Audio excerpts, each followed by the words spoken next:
ഞങ്ങളുടെ നാട്ടിലുള്ള ഒരു സ്പെഷ്യൽ ഐറ്റാണ് കപ്പ ബിരിയാണി. തിരുവനന്തപുരത്തും കൊല്ലത്തും ഒന്നും ഞാൻ ആ സ്വാദിൽ ഇതുവരെ കഴിച്ചിട്ടില്ല. പക്ഷേ ദേ ആദ്യമായിട്ട് ഈ ആശാന്റെ തട്ടുകടയിൽ വന്നപ്പോൾ ഞങ്ങളുടെ നാട്ടിൽ കിട്ടുന്ന അതേ സ്വാദിൽ കപ്പ ബിരിയാണി കിട്ടിയിട്ടാ. കപ്പ ബിരിയാണി മാത്രമല്ലാന്നേ, ഷാപ്പിലൊക്കെ വെക്കണ പോലെ നല്ല മീൻകറി ഉണ്ട്. അതും മൺചട്ടിയിൽ കൊടംപുളിയൊക്കെ ഇട്ട് വറ്റിച്ചെടുക്കുന്നത്.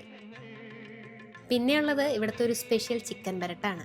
അവസാനം കുറച്ച് പച്ച വെളിച്ചെണ്ണയൊക്കെ ഒഴിച്ച് ഇളക്കി ഇങ്ങോട്ട് തരും. പുട്ടും പെരട്ടും നല്ലൊരു കോമ്പിനേഷനാണ് അല്ലേ. കൊച്ചിക്കാരുടെ സ്പെഷ്യൽ ബീഫ് വിന്താലു. കൊച്ചിയിൽ പോയപ്പോൾ മാത്രമാണ് കേട്ടോ ഞാനിത് കഴിച്ചിട്ടുള്ളൂ. അപ്പോൾ ഇനി ഇത് കഴിക്കാൻ വേണ്ടി കൊച്ചി വരെ പോകണമെന്നില്ല, കൊല്ലത്തും കിട്ടും. ഞാൻ കൺസ്ട്രക്ഷൻ കമ്പനി സൂപ്പർവൈസറായിട്ട് വർക്ക് ചെയ്തുകൊണ്ടിരിക്കുകയാണ്. അപ്പോൾ സ്വന്തമായിട്ട് എന്തെങ്കിലും ഒക്കെ തുടങ്ങണം എന്നൊരു ആഗ്രഹം. അപ്പോൾ എൻ്റെ അച്ഛൻ ഇതുപോലെ പാചക രംഗത്തുള്ളായിരുന്നു. അങ്ങനെ ഞാനും പുള്ളി കൂടെ ചേർന്ന് തൊട്ടപ്പുറത്ത് തന്നെ കട സ്റ്റാർട്ട് ചെയ്തു. പക്ഷെ അതൊരു കഴിഞ്ഞപ്പോഴത്തേക്കും അത് നിർത്തേണ്ട ഒരു ചട്ടം വന്നു. അച്ഛൻ മരണപ്പെട്ടു. പിന്നെ അങ്ങനെ കുറച്ച് ബുദ്ധിമുട്ടും കാര്യങ്ങളെല്ലാം വന്നപ്പോഴത്തേക്കും കട അടവിലേക്ക് വന്നു.